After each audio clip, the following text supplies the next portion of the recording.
I'm Alina. I'm 34, a single mom, and for the last year, I've been trying to rebuild a life that got ripped out from under me. The day I'm talking about started with balloons and cupcakes and ended with a moment I'll never forget. The kind of moment that pulls your spine straight and makes you realize your silence can be stronger than someone else's scream. My son, Micah, had been counting down to his 10th birthday for weeks. He's quiet, thoughtful, and loves helping me in the kitchen. The two of us had been planning his party together. Just close family, a few of his friends from school, some streamers, and a chocolate cake he insisted we decorate with blue frosting and marshmallows. It was supposed to be simple, safe, our kind of celebration. But then my ex-husband, Derek, said he was coming, and he wasn't coming alone. He told me 2 days before, like he was doing me a favor. "Sierra wants to meet Micah's family. I think it's time," he said. Just like that, no conversation, no asking if I was okay with it. I swallowed hard and nodded, even though everything inside me screamed no. Derek left me after 12 years of marriage. One day we were planning a family vacation. The next he was moving into an apartment downtown. A few months later, he posted pictures online with Sierra, her hand on his chest, diamond ring flashing like a warning sign. So, yeah, I knew this day would come. I just didn't think it would be that day. When they walked in, I felt the energy shift. Micah ran over to hug his dad. Sierra followed a few steps behind, heels clicking on the floor like she was walking into an interview she planned to win. She wore a tight white dress, not a wrinkle in sight. Her makeup looked professionally done. She handed Micah a gift bag with a logo from some trendy downtown toy store, smiled thinly, and said, "Happy birthday, sweetie. I hope you like it." Derek picked it out, but I approved. I forced a polite smile. "Thank you for coming." Sierra looked around, eyebrows raised like she was inspecting a rental. "It's cute," she said, "very homey." I pretended not to hear it. Micah was already pulling her toward the cake. About an hour later, after the kids had eaten and started running around, I began cleaning up some spilled soda. That's when it happened. Sierra turned to Derek, smiled like she was being helpful, and handed him the broom I'd leaned against the wall. "Here," she said, loud enough for everyone nearby to hear. "Help your mother clean. This is your place, right?" Derek froze. A few guests turned to look. I looked at Micah. He had just heard his stepmother call me his mother, like I was some housekeeper hosting a party I didn't belong to. His face flushed. He looked straight at me, like he was waiting for me to say something. I didn't. I kept wiping the table. My hand was shaking, but I didn't say a word, because I had something better than a comeback. I had one last gift for Micah, and Sierra had no idea what was coming. I've never been one for big, flashy parties. That was always Derek's thing. He loved the attention, the showmanship, but I've always believed that the best celebrations are made with heart, not money. So for Micah's 10th birthday, I did what I've always done. I made it ours. I started baking cupcakes 2 days before, the chocolate kind with swirls of blue frosting he likes. My mom, Marta, helped string paper lanterns across our small living room. She even brought the folding table from her basement, the one we've used for every family birthday since I was a kid. It's wobbly in the middle, but I draped a superhero tablecloth over it, and Micah thought it looked cool. He picked out the decorations himself. Blue and silver streamers, foam swords for the backyard, and a big helium balloon shaped like a dragon. We didn't have much to spend, but that didn't matter to him. He was excited. For him, this was a big deal. He'd invited a few friends from school, our neighbors' twins, and of course, my mom. Even my brother, Eli, said he'd stop by after his shift at the fire station. It was going to be small, but full of love.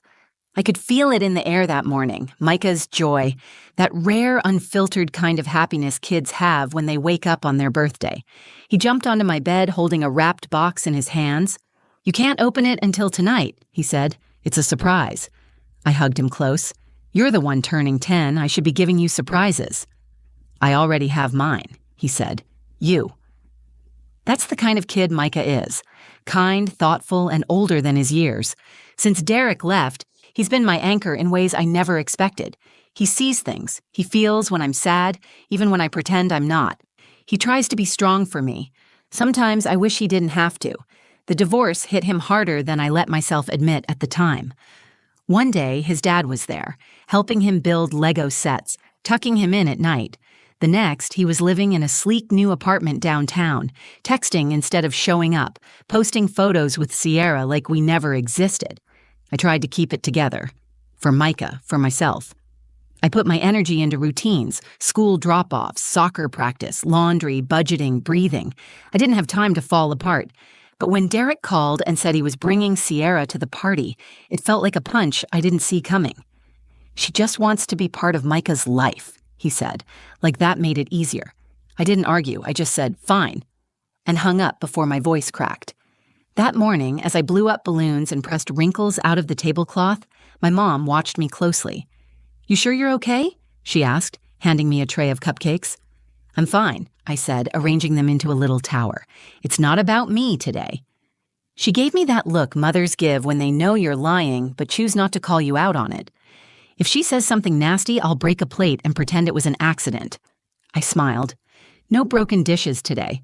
Promise when Derek finally arrived, with Sierra at his side, I was outside lighting the birthday candles. I looked up and saw them walking up the path together, hand in hand. He wore a casual button-down, like this was some Sunday brunch. She wore white, which felt like a statement. Micah ran to the door. "Dad!" he shouted. He hugged Derek tightly, then looked at Sierra and gave a polite wave. "Hi." She leaned down and kissed his cheek. "You've gotten so big. Wow. 10 already. I brought something I think you'll love." I stayed quiet, standing by the cake with a lighter still burning in my fingers. "Hey," Derek said awkwardly. "Thanks for letting us come." I nodded. "Of course. It's Micah's day." But as I turned back to the cake, I felt it. The way Sierra's eyes scanned the house, faint smile on her lips, like she already knew she didn't belong here, and planned to make sure I felt that too. I took a breath, lit the last candle, and called out, "Everyone inside, we're about to sing." Micah stood in the center of the room, beaming. He didn't know this was the moment everything was about to shift. Neither did I. But something told me, this wasn't going to be just another birthday. They say a mother knows when something's off. I felt it in the air the moment she stepped inside. Sierra looked around my living room like she was walking through a garage sale. She didn't say it out loud, but everything in her body language said, "This is beneath me." She placed her expensive gift bag next to the modest pile of presents on the kitchen table and made a point to say, "It's from both of us." Derek picked it out, but I upgraded it. She smiled like she expected applause. I stayed polite. There were kids everywhere. My mom was in the kitchen refilling drinks. I wasn't going to cause a scene. I just nodded and asked if they wanted cake. Derek, as usual, said little. He hovered near the snack table, talking to my brother Eli about football, pretending like he wasn't watching me from the corner of his eye. Maybe he knew Sierra was overstepping. Maybe he didn't care. The problem wasn't that Sierra was there. It was how she behaved, like she was staking a claim. Like this wasn't my home, but her stage. She sat with her arm looped through Derek's, laughing loudly, making comments that were just sharp enough to sting but soft enough to pass as jokes. At one point, she walked past my mom and said, "Oh, Marta, this punch is great. I can see where Alina gets her party hosting skills." Marta gave her a tight smile and whispered to me in Spanish, "Esa mujer no tiene vergüenza."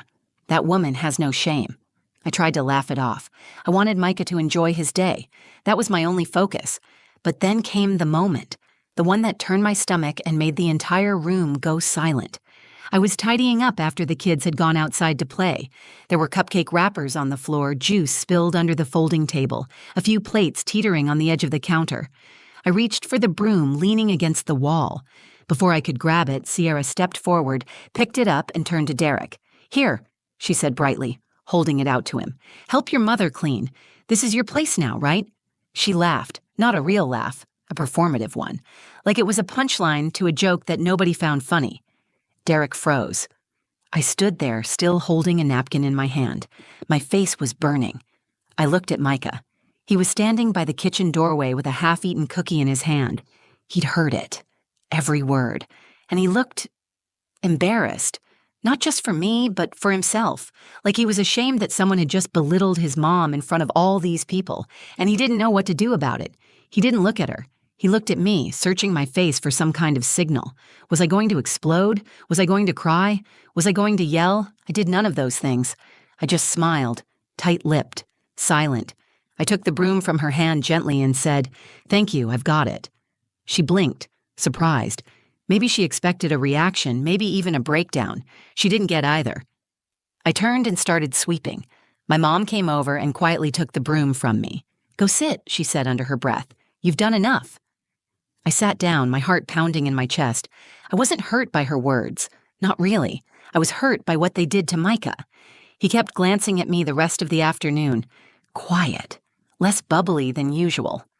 The spark in his eyes dimmed, just a little. That's when I remembered the gift I'd saved for last. The one nobody knew about. A simple wooden box Micah and I had decorated together weeks ago. We painted it navy blue and filled it with tiny things that mattered. Photos, drawings, his first baby sock, and a letter he wrote himself. I'd planned to give it to him after the guests left. A quiet, private moment. But I changed my mind. Sierra had turned his party into a power play. She brought fancy toys, made jabs, tried to show off. But she didn't understand one thing. I didn't need to compete with her. I had something she didn't. And when Micah opened that box, everyone in the room would see exactly what that was. After that moment with the broom, I couldn't stop glancing at Micah. He was quieter than usual, staying close to his friends, but not really playing. Every few minutes, he looked over at me like he was checking to make sure I was still okay, like he wanted to apologize for something that wasn't even his fault. That's what broke me. Not Sierra's words, not Derek's silence, but the way my son shrunk into himself, the kind of damage that doesn't leave bruises but leaves marks anyway. I stood in the kitchen refilling cups of lemonade and thinking, this was supposed to be his day. And for a second, I questioned myself. Should I have said something? Should I have called her out, defended myself, made a scene? But the answer came quickly. No, that's not who I am. And more importantly, that's not the lesson I want to teach my son. I don't want him to learn that power comes from yelling louder or humiliating someone back. I want him to understand that strength comes from knowing your worth and not needing to prove it. That's when I knew exactly what to do. I went to my bedroom, opened the top drawer of my dresser, and pulled out the small gift I had saved just for Micah. It was a box, navy blue, about the size of a shoebox. He and I had painted it together on a rainy Saturday a few weeks earlier. We'd used little stencils to write his name across the top in gold letters. Inside were things that wouldn't mean much to anyone else, but meant the world to us. A family photo from before the divorce, a tiny green plastic dinosaur he used to carry in his pocket, a pressed flower he picked for me last Mother's Day, and at the very bottom, a folded letter he had written, unprompted, when he was supposed to be doing homework. I hadn't read it yet. He'd told me it was for later. I stood there for a long minute, holding that box, staring down at the gold letters, and suddenly it felt heavy, not physically but emotionally, because I knew this was the moment, the one Sierra could never buy her way into, the one Derek couldn't fake, the one no expensive gift could compete with. I walked back out, holding it close to my chest. The kids were finishing cake. Parents were chatting. Sierra was sipping a glass of sparkling water like she was bored at a work event. Micah saw me and smiled, that small, real smile he gives when he knows something special is happening. "Come here, baby," I said softly. "I have one more gift for you." He walked over, curious. I could feel the room quiet a little, just from the change in my tone. I handed him the box and said, "Open it when you're ready." He sat cross-legged in front of the couch and started to unwrap it carefully. No rushing. No tearing into it like the video games and electronics from earlier. He treated it like it mattered, because he knew it did. People started to gather around. Sierra watched from the chair across the room, her legs crossed, her smile tight and frozen. She was still pretending to be above it all, but I could see the tension in her shoulders. Derek looked confused, like he didn't remember us ever giving Micah something that wasn't from a store. Micah opened the lid and let out a little laugh when he saw the dinosaur. "I thought I lost this," he said.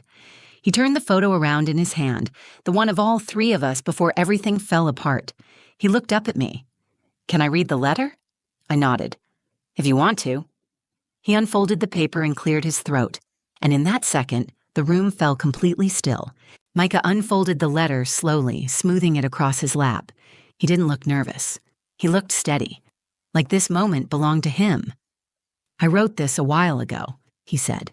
"I didn't show it to anyone. I was saving it for my birthday." I didn't know what he was about to read. My heart was pounding, but I nodded gently. "Go ahead, baby." He looked at the paper and began to read. "Dear Mom, thank you for always loving me, even when I mess up, even when I cry about small things. You make me feel safe every day. You pack my lunch even when you're tired. You come to every soccer game, even when it rains. I know sometimes you're sad. I see it, but you still smile at me. You still sing when we clean the kitchen. You still dance when your favorite song comes on. You make life feel okay. I don't want a new family. I don't want a new house. I just want you. You're my best friend, my favorite person, my real home. Happy birthday to me. I already got the best gift. Love, Micah." By the time he reached the end, my mother was quietly wiping tears. Eli had his arms crossed, his jaw tight. A couple of the other parents in the room looked away, giving us our moment. Micah stood and turned to me. I didn't say a word. I couldn't. I just opened my arms and he walked right into them. I held him against my chest and he whispered, "I meant every word." "I know," I said. "So did I." For a second, everything was still. And then I heard it, the sound of a chair shifting. Sierra stood up. She didn't say anything. Her face had gone pale. Whatever smug confidence she walked in with had disappeared. She wasn't the center of attention anymore. She had been replaced by truth, by something real. She looked around the room like she needed to anchor herself to something, but there was nothing left to hold on to. The mask had slipped. I met her eyes. I didn't glare. I didn't smirk. I didn't need to. She looked away first. Derek finally broke the silence with a half-hearted, "That was really sweet, buddy." It felt hollow. Even he knew it. He looked smaller than usual, like he was realizing in real time what he had walked away from. Micah turned toward him and said politely, "Thanks, Dad," before sitting back down with the memory box in his lap, touching each item gently like they were treasures. Sierra cleared her throat. "We should get going," she said, voice quieter than I'd ever heard it.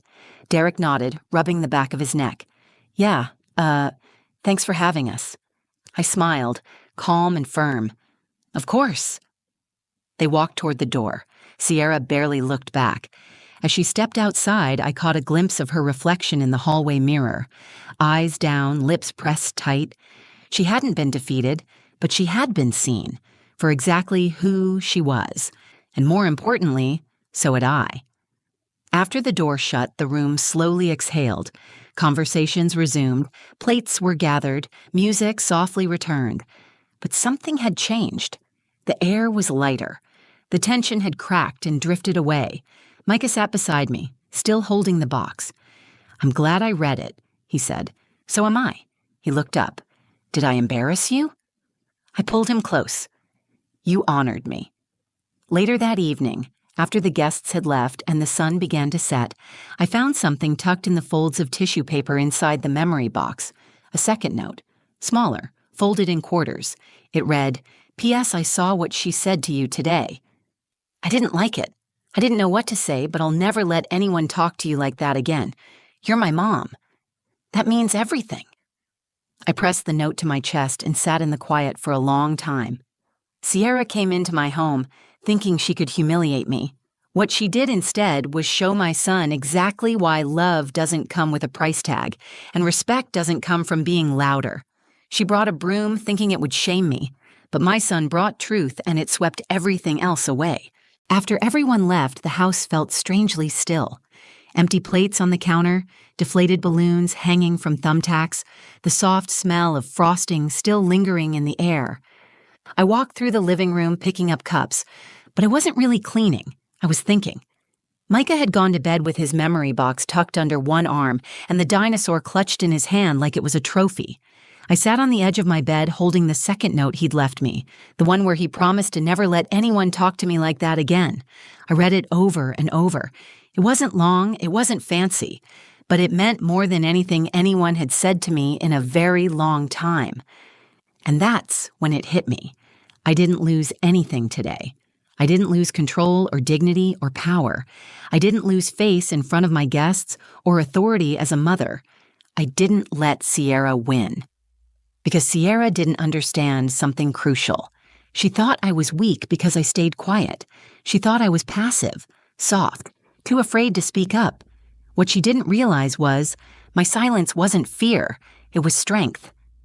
I didn't fight her because I didn't need to. I didn't yell because I wasn't seeking validation from people who already knew the truth. I didn't perform because I had nothing to prove. I stayed still so my son could shine. And he did.